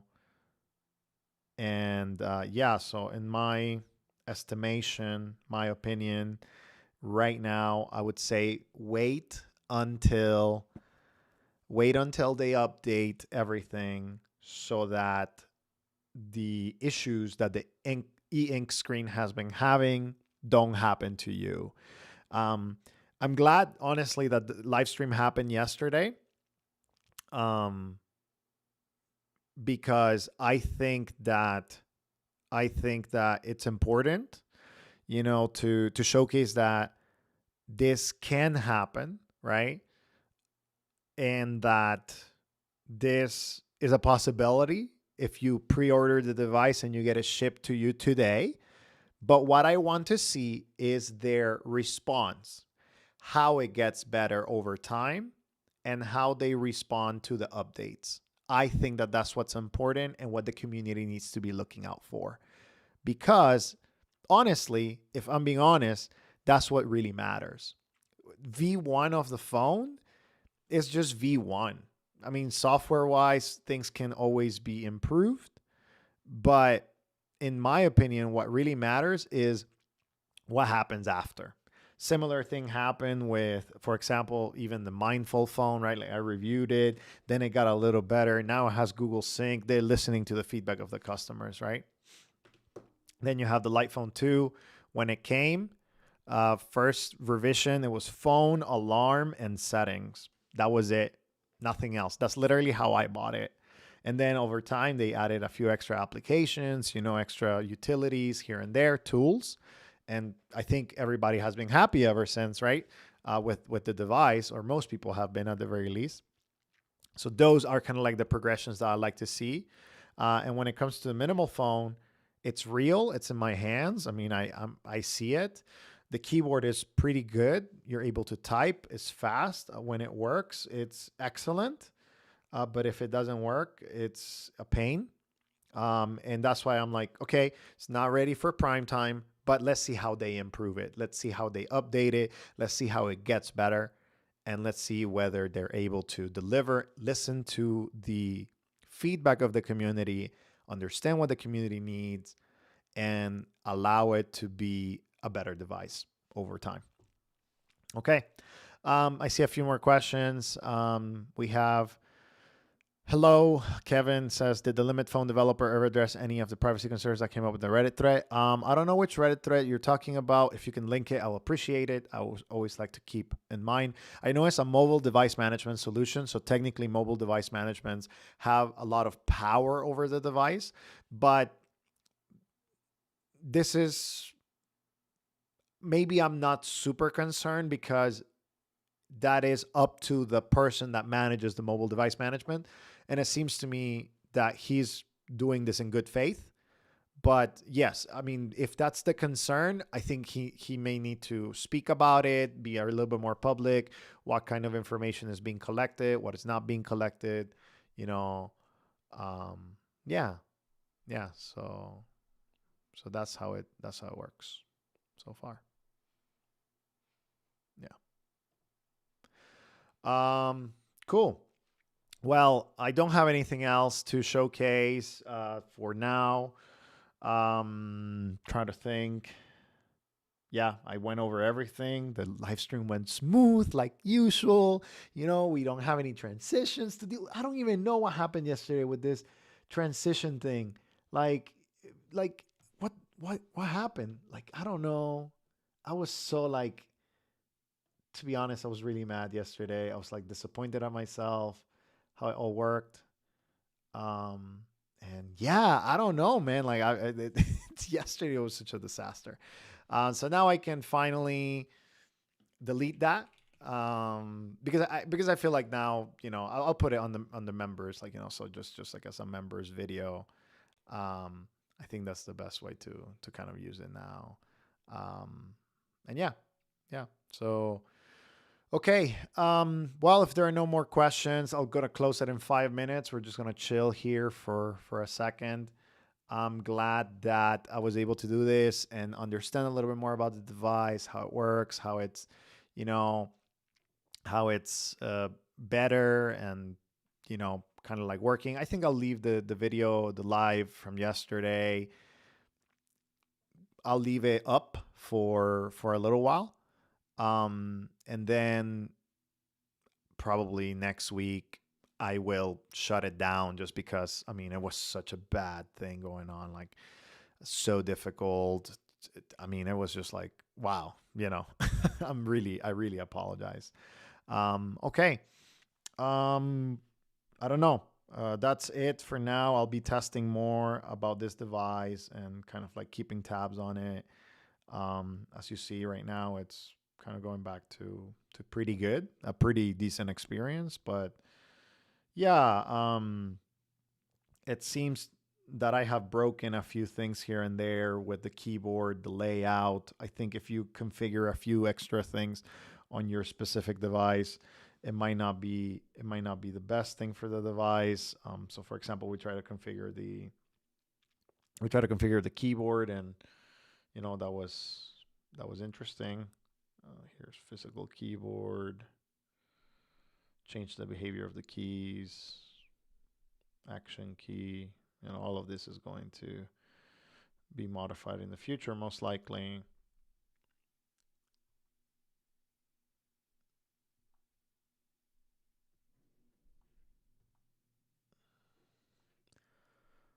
Yeah, I don't see anything extra. Let me see if I can go back to something. Yeah. Yeah, this is not working again. See, it's popping this up right here. It's not doing what it's supposed to do. And I don't know what I did. Honestly, I have zero idea. Like, okay, well, did I mess up the Alt key? It seems like it. Something is messed up. The capital is not messed up, but something is messed up here with the keyboard experience. I think for now it's pretty much just it's just English, and on-screen keyboard for everything else. Uncle Gamer, yes, it does have a headphone jack, so here it is. Oh, different. Oh, this is a different, not the correct side. As for the headphone, I have some specific headphones, right? And yeah, there it is. Ooh, it doesn't go in. Oh, there it is. Now it's good. There you go. Boom. There it is. Headphone jack. Armin said, you're just holding it wrong. Yeah, I think so. Yeah, I'll probably chat with you guys a little bit later, Armin. Send you guys a few of the things. This live stream went so much smoother, so much better. There are some things that need to be worked on. But I'm really happy that the sensitivity issue, I was able to discover it. I was able to see it. Um, Something with the screen, something with the the display sensitivity, something like this. Um, I think it's just like something that it can be get worked on. A few more questions I see coming in. So one of them is says, can you talk about security on old Android versions? It seems to be a concern with a lot of dumb phones. Honestly, so the way that I think about it is, what is your threat? What is your threshold? Who are you trying to avoid when it comes to security, right? So if it's a hacker, if it's somebody that's going to get your information, let's give an example, right? With an older dumb phone, right? So for example, you have the iPhone 2. It runs Android 8.1. If somebody gets into this phone and I don't have any personal sensitive information on my phone except contacts, I don't have a bank, I don't have any notes that are incriminating or that are going to give access to any portal that people can steal money from me. If somebody hacks my light phone, all they're going to be able to see is my messages. If I don't have anything in my messages that is, security or compromisable, then I'm not really a target, right? And how can somebody get access into my light phone? It will be through a link, but I cannot open that because it doesn't have a browser. So it's kind of like, it depends on what you're looking into and the degree of security that you're looking into against who are you trying to protect against, right? So if you have a browser, if you have sensitive information, if you have banking data, yeah, of course, try to keep your Android level of security as high as possible. But if it's a device that is so basic that all the information that you have is very trivial, then it's not really that important and you're not a target in the first place, right? So that's kind of like how you had to balance some of these things. Of course, if you can have a device that has up-to-date Android and up-to-date security patches, that's the best option. And I advise that you look for those. But again, most non-transition devices, most dumb phones, like pure dumb phones, just don't have access to that personal, private, and sensitive information that makes you a target most of the time, unless you're already a target by somebody and they want to get specific information that you have on your phone, like the passcode to your, to your safe box, and you have it in the Notes app, right? So if the Notes app is not end-to-end encrypted and you have it on a dumb phone that has security patches, then they're probably going to go for it. But the chances of that happening, or the chances of somebody targeting you with a dumb phone I think are lower than with a smartphone, just because, again, it's a dumb phone, But I think it's important. It's an important topic, and there's a balance to be had. But when you have something so basic, most people don't care. So, and most of the time, you're not going to have very sensitive data here that they can exploit to get money out of you or to get information out of you or blackmail you or, that kind of stuff. So that's how I think about it, at least. Let's see. To what degree do you think the bugs are software versus hardware issue? I think most of it is software. I think there may be some fine tuning to be had, to double check, like just be like, hey, let's double check. Let's make sure that it's not a hardware issue. But this just seems as a software thing. And I'll tell you why, because I've been using the Mudita Kompakt, and on the Mudita Kompakt, the software has improved like every week after week. They're pushing out update after update, and it's like it gets faster, more responsive. Like they're fine tuning the speed at which things happen and how it moves. So I think that the minimal phone right now is on a good, I will call it like just pre-release, like almost there, where you have like, as long as they fix this issue. And by the way, I'm not the only one that has this issue. Let me go into that. Let me show you that this has happened to other people. It's just that they didn't use the phone, or they didn't showcase the phone for they didn't showcase the phone for for such a long time than I did. So they just did like a 5 minute video. Um, and and yeah, I mean they did a 5 minute video, and boom, they just showcased like the good parts, like without the hiccups, because again, it was just kind of like a, hey, this is the first look, right? So aka the Viking has an unboxing, so it's a 10-minute video, and I think somewhere around in the camera, I think he starts to have a little glitch in one of these. Where is it? Um, let's see. That's just regular. He just took a picture. I think it's here. There it is. Okay. So he starts trying to take a picture. Nope. Is it there? No, it's not there. I don't recall, but I was looking at this video earlier today. I'm trying to find it. Oh, there it is. There it is. Boom. So he goes back and it starts doing the thing that we know it does. It's the sensitivity issue, right? So somehow by being in the camera or whatever, it was just being sensitive, and it starts kind of like acting up, right? But then it just goes back. Same thing goes for the other unboxing video for Josh. So Josh made an unboxing video, and towards the end, he starts showing like, hey, this happens sometimes, and he's just like, hey, this happens sometimes, but you can reset it with the key, and boom, right there.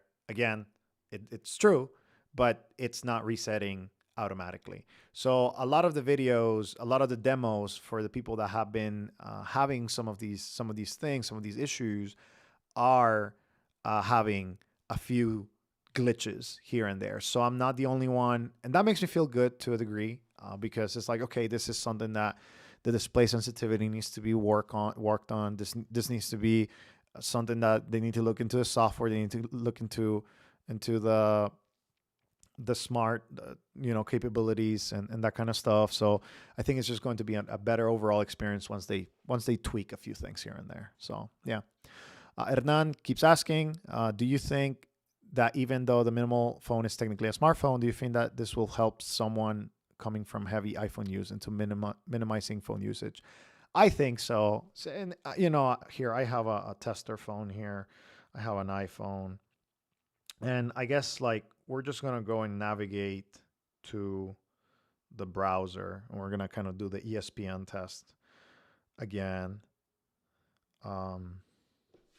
So here, let's go to the E-Ink Pro. So this is look at this. This is a very different experience. I mean, when you're comparing, right? Like if I'm doom scrolling on the minimal phone, for example, like let's say I want to doom scroll on the minimal phone. I mean, you could read this forever. You could be technically hooked into the information stream, but the I have seen in my personal test, and what I have seen for people, is that e-ink, there is something about it that makes you like not want to use it. And I think it's like the screen refresh rate, the lack of color, the application doesn't really look that great. I mean, when you compare, let's lower the volume here. When you play the video, right? And you're like, hey, I really don't want to play this. I really don't want to, I don't want to watch this. There's, this is really nice. It's smooth. You can play around. Here is like, well, yeah, you can kind of do the same thing, but do you really want to? I don't think so. I mean, just look at, right? Like, it just looks different. It feels different. Your brain associates, these things very differently, that you're like, there's no color, there's no vibrancy, there's no high refresh rate. I mean, playing a game on this, like let's say that you're addicted to games and playing constantly on the phone, whatever game, it doesn't have to be even like a super, like whatever game. You're like, yeah, do I really want to play chess on this? Probably not, because again, it's not like the best experience. This is just fast, it's colorful, it's big, right? Holding this, I mean, watching this like this, I don't think it's something that I'm going to see on the street as often, like versus, hey, having the full color of everything, and installing any application that you want.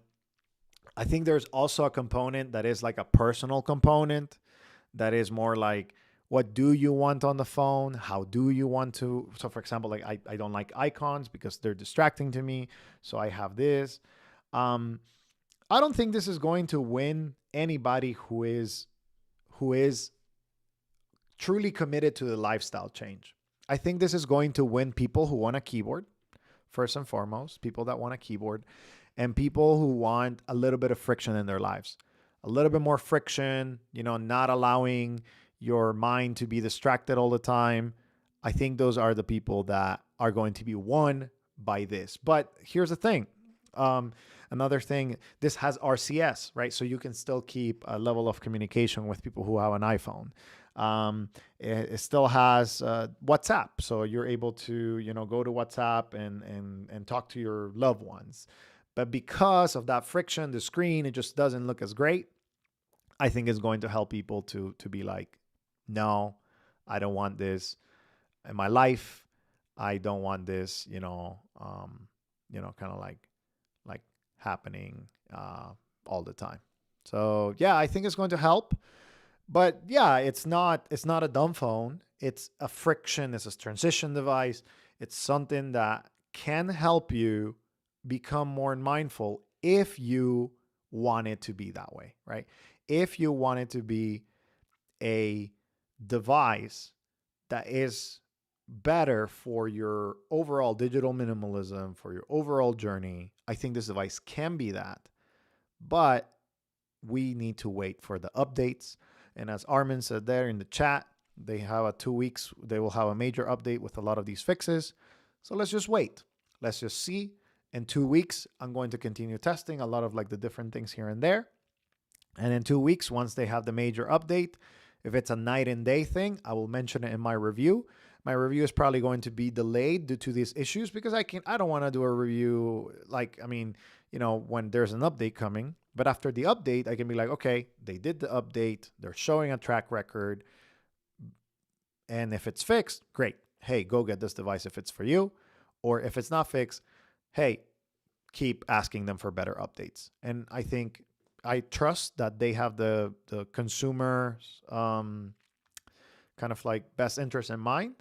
It seems to me that they're trying to communicate better now, trying to be better in their, transparency, what's coming out there, that kind of stuff.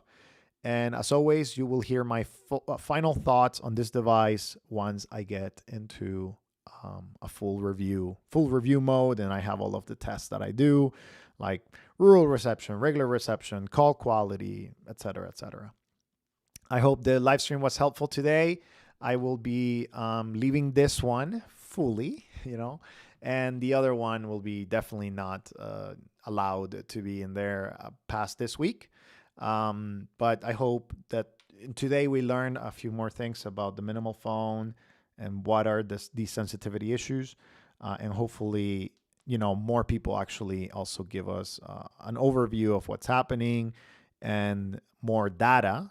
As more devices get out there, as more devices get out there, we'll get to see, is this normal? Is this something that's to be expected? Do you want this to be your daily driver? All of those things will be sorted out. So thanks for watching, everyone. First live stream of the year, or second one, technically. Next week on Monday, we'll have the Light Phone 3 showcase, and we'll get to see it live. And hopefully that will make maybe your decision between, hey, what do you want? Do you want a light phone? You want a minimal phone? You want a Mudita Kompakt? How do you have all of these devices? Anyways, thanks a lot. Thanks for the support. Make sure to share with a friend, and I hope this was helpful. See you next time.